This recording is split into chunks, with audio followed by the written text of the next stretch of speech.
بسم اللہ الرحمن الرحیم. السلام علیکم. یہ پارٹ 26 ہے. آج ہم آپ کے لیے کتاب پیش کر رہے ہیں خلفائے راشدین. مصنف شاہ معین الدین احمد ندوی. آواز ناشین. یہ کتاب آپ کے لیے بک شیئر پاکستان کی جانب سے پیش کی جا رہی ہے.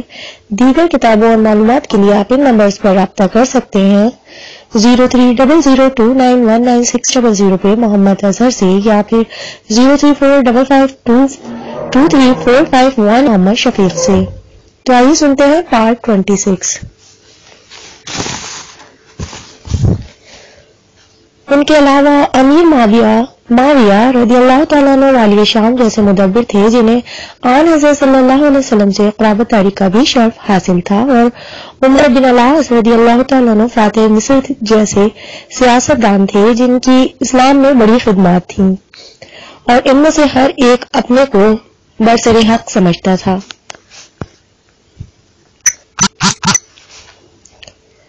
ساتھ ہی ان کو ایسے جانثار وفا شعار ملے تھے جن کی مثالیں شیعان علی رضی اللہ تعالیٰ عنہ میں کم تھیں. اس لیے ان کے مقابلے میں حضرت علی رضی اللہ تعالیٰ عنہ کا عہدہ برا ہونا بہت دشوار تھا. حضرت علی رضی اللہ تعالیٰ عنہ کی سیاسی ناکامی کا ایک بڑا سبب یہ بھی تھا کہ وہ جس زہد و اتقا اور دینداری, امانت, عدل انصاف کے ساتھ حکومت کرنا چاہتے تھے اور لوگوں کو جس راستے پر لے جانا چاہتے تھے, زمانے کے تغیر اور حالات کے انقلاب سے لوگوں کے قلوب میں اس کی صلاحیت باقی نہیں رہ گئی تھی.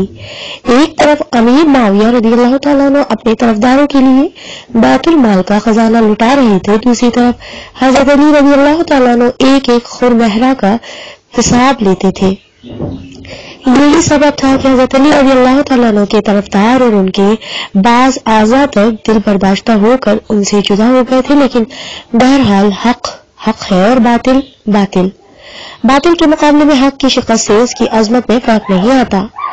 اگر حضرت علی رضی اللہ تعالیٰ عنہ ایسا نہ کرتے اور سیاسی حیثیت سے وہ کامیاب بھی ہو جاتے تو زاد و تقوی اور دیانت و امانت کی حیثیت میں وہ ناکام ہی ٹھہرتے.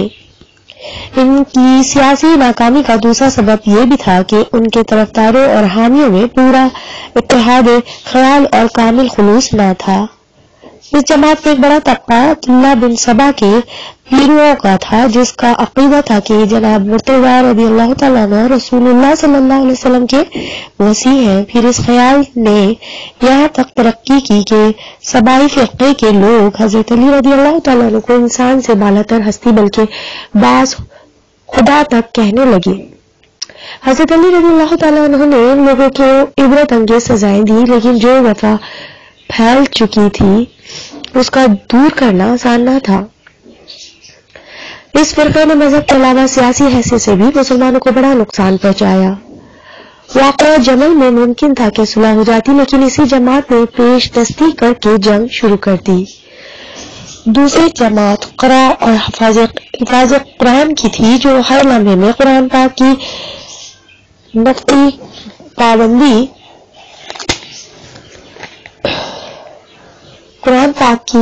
پابندی چاہتی تھی. معنی اور مفہوم سے اس کو چند سروکار نہ تھا.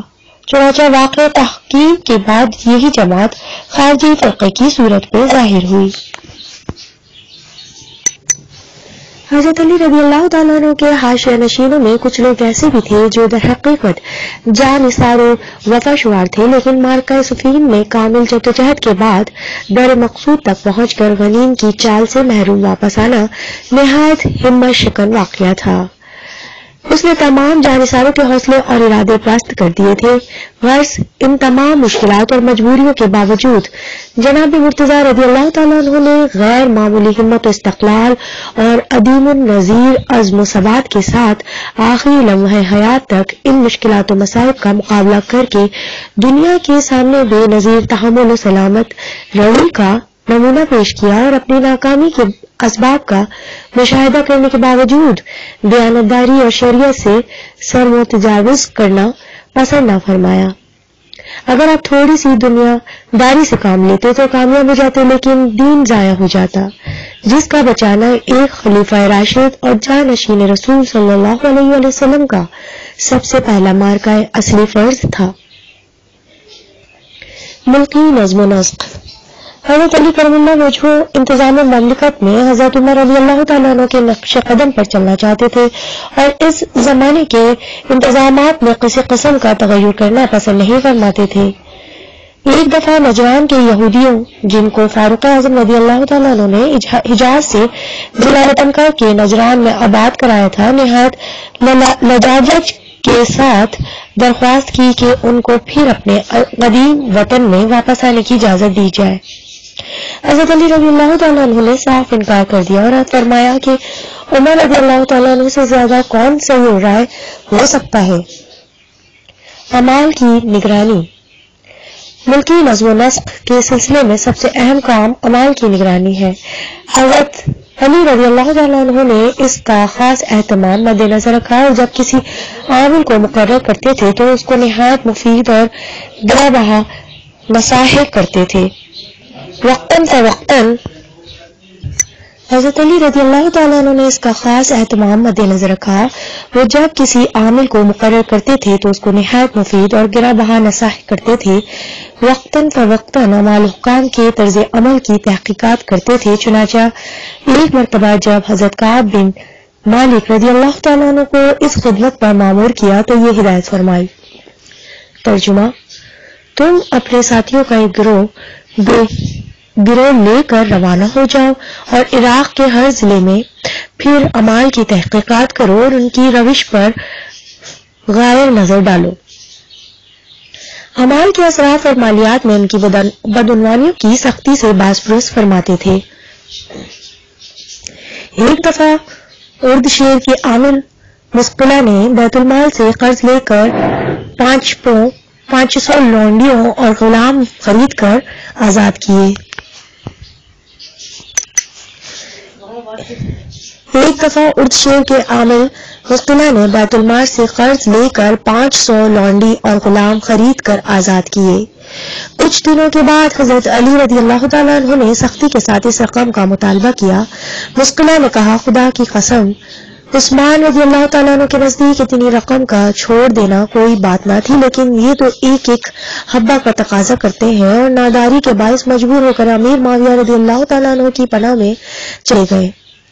جناب امیر کو معلوم ہوا تو فرمایا، خدا اس کا برا کرے، اور اس نے کام تو سید کا کیا لیکن غلام کی طرح بھاگا اور فاجر کی طرح خیانت کی۔ خدا کی قسم، اگر وہ مقیم ہوتا تو قید سے زیادہ اس کو سزا دیتا، اور اگر اس کے پاس کچھ ہوتا تو لیتا، ورنہ معاف کر دیتا۔ اس باز پرس سے آپ کے مخصوص اعضاء قارب بھی مستثنی نہ تھے۔ ایک مرتبہ آپ کے چچیرے بھائی حضرت عبداللہ بن عباس رضی اللہ تعالیٰ عنہ عامل بصرہ نے بیت المال سے ایک بیش قرار رقم لی۔ حضرت علی رضی اللہ تعالیٰ عنہ نے چشم نمائی فرمائی تو جواب دیا کہ میں نے ابھی اپنا پورا حق نہیں لیا ہے، لیکن اس عذر کے باوجود وہ خائف ہو کر بصرہ سے مکہ چلے گئے۔ صیغہ محاصل۔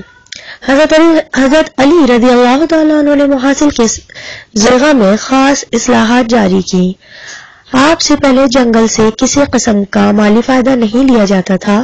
آپ کے عہد میں جنگلات کو بھی محاصل ملکی کے ضمن میں داخل کیا گیا۔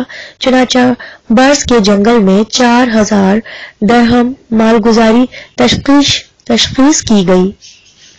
عہد نبوی صلی اللہ علیہ وسلم میں گھوڑے زکوٰۃ سے مستثنی تھے، لیکن عہد فاروقی میں جب عام طور سے اس کی تجارت ہونے لگی تو اس پر بھی زکوٰۃ مقرر کر دی۔ حضرت علی رضی اللہ تعالیٰ عنہ کے نزدیک تمدنی اور جنگی فوائد کے لحاظ سے گھوڑوں کی افزائش نسل میں سہولت بہم پہنچانا ضروری تھا، اس لیے آپ نے اپنے زمانے میں زکوٰۃ موقوف کر دی۔ وہ آپ محاصل ملکی وصول کرنے میں نہایت سخت تھے، لیکن اسی کے ساتھ رعایا کی فلاح و بہبود کا بھی خاص خیال رکھا جاتا تھا۔ چنانچہ معذور اور نادار آدمیوں کے ساتھ کسی قسم کی زیادتی نہیں کی جاتی تھی۔ رعایا کے ساتھ شفقت۔ حضرت علی رضی اللہ تعالیٰ عنہ کا وجود رعایا کے لیے سایہ رحمت تھا۔ بیت المال کے دروازے غربا اور مساکین کے لیے کھلے ہوئے تھے اور اس میں جو رقم جمع ہوتی تھی نہایت فیاضی کے ساتھ مستحقین میں تقسیم کر دی جاتی تھی۔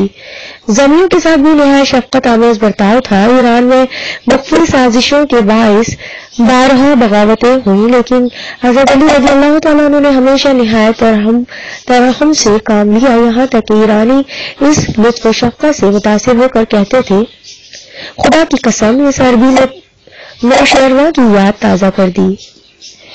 فوجی انتظامات۔ حضرت علی رضی اللہ تعالیٰ نے خود ایک بڑے تجربہ کار جنگ آزما تھے اور جنگی امور میں آپ کو پوری بصیرت حاصل تھی، اس لیے اس سلسلے میں آپ نے بہت سے انتظامات کیے۔ چنانچہ شام کی سرحد پر نہایت کثرت کے ساتھ فوجی چوکیاں قائم کی۔ سن 40 ہجری میں جب امیر معاویہ رضی اللہ تعالیٰ عنہ نے عراق پر عام یورش کی تو پہلے انہی سرحدی فوجوں نے ان کو آگے بڑھنے سے روکا۔ اسی طرح ایران میں مسلسل شورش اور بغاوت کے باعث بیت المال عورتوں اور بچوں کی حفاظت کے لیے نہایت مستحکم قلعے بنوائے۔ استحس کا قلعہ حسن زیاد اسی سلسلے میں بنا تھا۔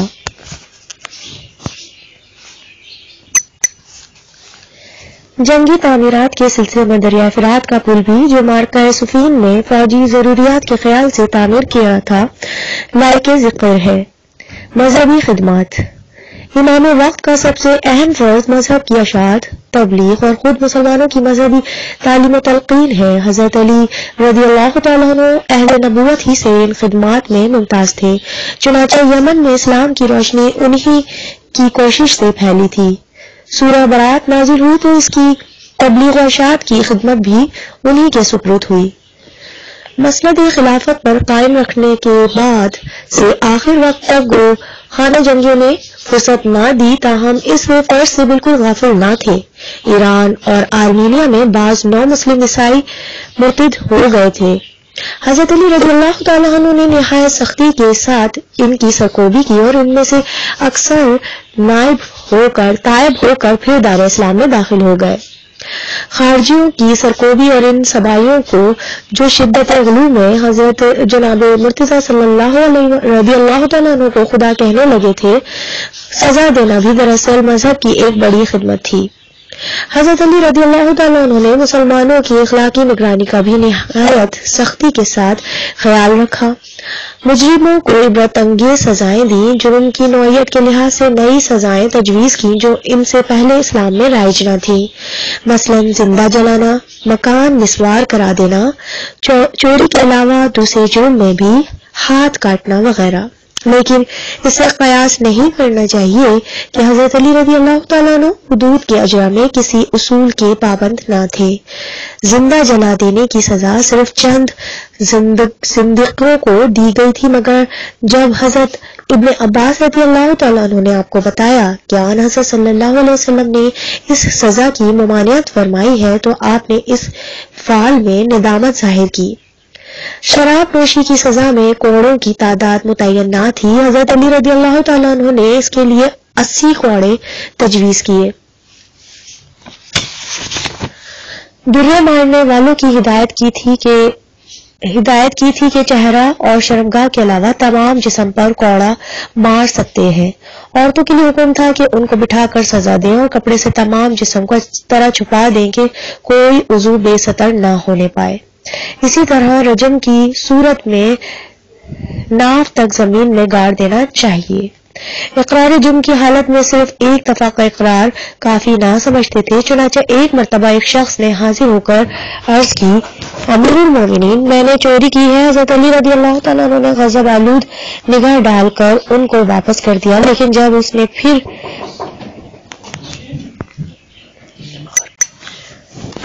مقرر حاضر ہو کر اقرار جرم کیا تو فرمایا اب اس نے اپنا جرم آپ ثابت کر دیا، اور اس وقت اس کے ہاتھ کاٹنے کا حکم دیا۔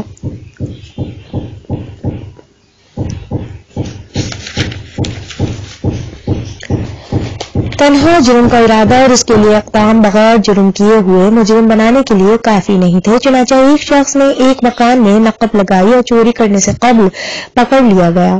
حضرت علی رضی اللہ تعالیٰ عنہ کے سامنے پیش کیا گیا تو آپ نے اس پر کسی قسم کی حد جاری نہیں کی۔ 10 درہم سے کم کی چوری میں ہاتھ کاٹنے کا حکم نہ تھا۔ اسی طرح اگر مجرم نشے کی حالت میں ہو تو نشہ اترنے کا انتظار کیا جاتا تھا۔ جو عورتیں ناجائز حمل سے حاملہ ہوتی تھیں ان پر حد جاری کرنے کے لیے وضع حمل کا انتظار کیا جاتا تھا تاکہ بچے کی جان کو نقصان نہ پہنچے جس کا کوئی گناہ نہیں ہے۔ عام قیدیوں کو بیت المال سے کھانا دیا جاتا تھا، لیکن جو لوگ محض اپنے فسق و فجور کے باعث نظر بند کیے جاتے تھے وہ اگر مالدار ہوتے تھے تو خود ان کے مال سے ان کے کھانے پینے کا انتظام کیا جاتا تھا، ورنہ بیت المال سے مقرر کر دیا جاتا تھا۔ تعزیری سزا۔ حضرت علی رضی اللہ تعالیٰ عنہ نے جو بعض غیر معمولی سزائیں تجویز کی وہ دراصل تعزیری سزائیں تھیں۔ حضرت عمر رضی اللہ تعالیٰ عنہ نے بھی اس قسم کی سزائیں جاری کی تھی، چنانچہ ان کے عہد میں ایک شخص نے رمضان میں شراب پی تو 80 کوڑوں کی بجائے 100 کوڑے لگائے، کیونکہ اس نے بادہ نوشی کے ساتھ رمضان کی بے حرمتی کی تھی۔ فضل و کمال۔ حضرت علی کرم اللہ وجہہ کو بچپن ہی سے درسگاہ نبوت میں تعلیم و تربیت حاصل کرنے کا موقع ملا، جس کا سلسلہ ہمیشہ قائم رہا۔ مسند میں خود ان سے روایت ہے کہ میں روزانہ صبح کو معمولاً آپ کی خدمت میں حاضر ہوا کرتا اور تقرب کا درجہ میرے سوا کسی اور کو حاصل نہ تھا۔ ایک روایت سے ثابت ہوتا ہے کہ رات دن میں 2 بار اس قسم کا موقع ملتا تھا۔ اکثر سفر میں بھی آپ کی رفاقت کا شرف حاصل ہوتا تھا اور اس سلسلے میں سفر سے متعلق شرعی احکام سے واقف ہونے کا موقع ملتا تھا۔ ایک مرتبہ شہری بن حانی نے حضرت عائشہ رضی اللہ تعالیٰ عنہ سے مسائل الخفین کے متعلق سوال کیا تو انہوں نے اس کے لیے حضرت علی رضی اللہ تعالیٰ عنہ کا نام بتایا اور اس کی وجہ یہ بیان کی کہ وہ آپ صلی اللہ علیہ وسلم کے ساتھ سفر کیا کرتے تھے۔ شاہ ولی اللہ صاحب نے ازالۃ الخلفاء میں بارگاہ رسالت میں جناب امیر کے اس تقرب و تربیت کو ان کے فضائل کی اصلی بنیاد قرار دیا ہے۔ چنانچہ امام احمد بن حنبل کی ایک روایت نقل کر کے جس کا مفہوم یہ ہے کہ حضرت علی رضی اللہ تعالیٰ عنہ کے جس قدر فضائل مذکور ہیں کسی صحابی کے نہیں ہے، اس کی تشریح یہ ہے۔ عبد ضعیف گوید سبب عین معنی اجتماع وجہت است در مرتضی رضی اللہ تعالی عنہ یکی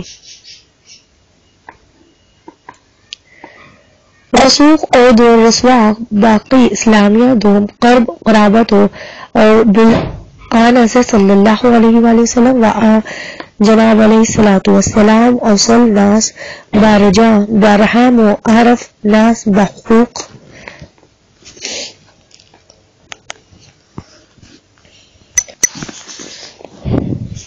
قرابت بودن باز چون عنایت الہی مساعدت نمود حضرت مرتضی راد رکنار تربیت اور حضرت صلی اللہ علیہ وآلہ وسلم انداخت مرتبہ قرابت دربالا شد و کرامت دیگر درکار او کردند رضی اللہ عنہ باز چون حضرت فاطمہ زہرا رضی اللہ عنہ عقد او دند مزید فضیلت بادیہ رشد۔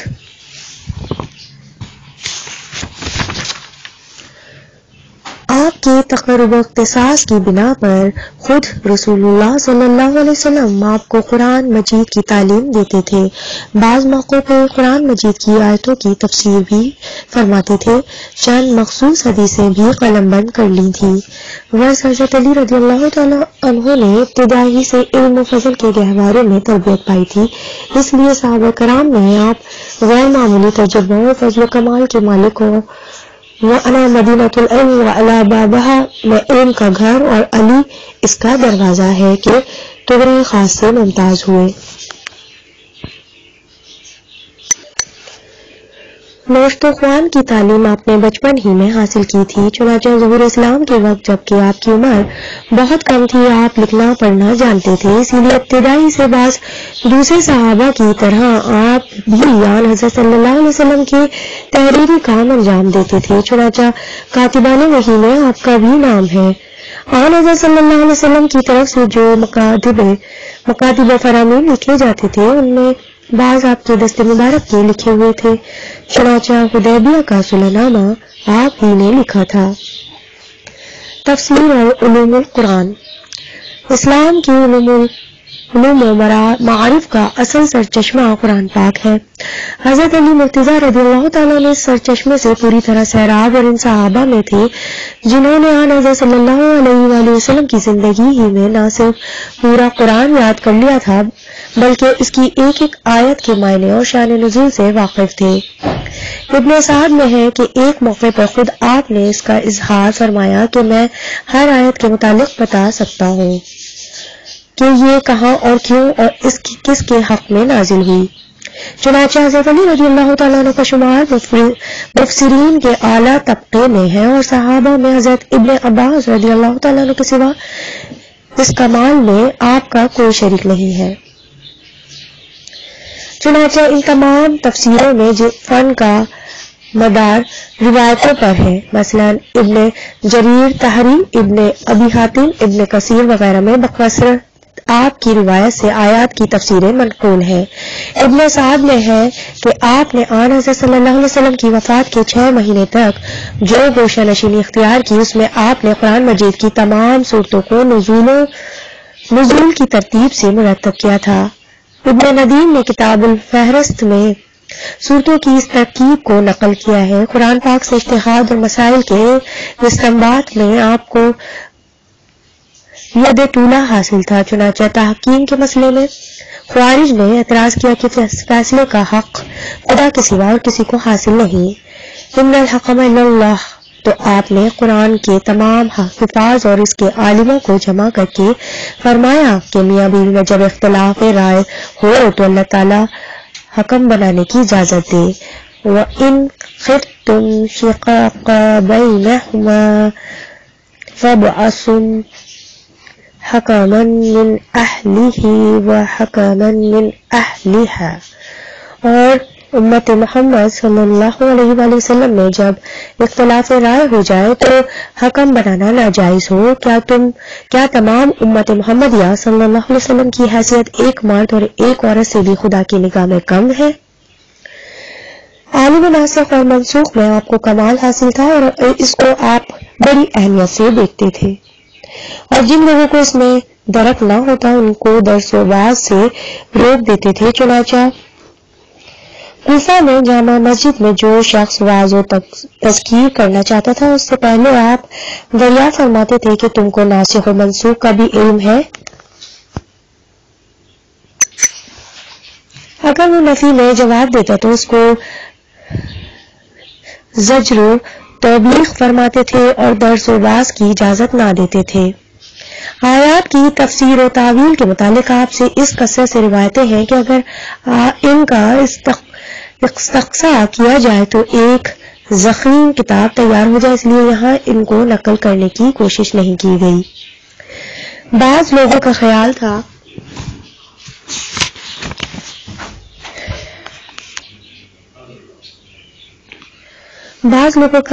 کہ آن حضرت صلی اللہ علیہ وسلم نے حضرت علی مرتضیٰ رضی اللہ تعالیٰ عنہ کو ان ظاہری علوم کے علاوہ کچھ خاص باتیں اور بھی بتائی ہیں۔ ان کے شاگردوں نے ان سے پوچھا کہ بعض لوگوں کا خیال تھا کہ آن حضرت صلی اللہ علیہ وسلم نے حضرت علی مرتضیٰ رضی اللہ تعالیٰ عنہ کو ان ظاہری علوم کے علاوہ کچھ خاص باتیں اور بھی بتائی ہیں۔ ان کے شاگردوں نے ان سے پوچھا کہ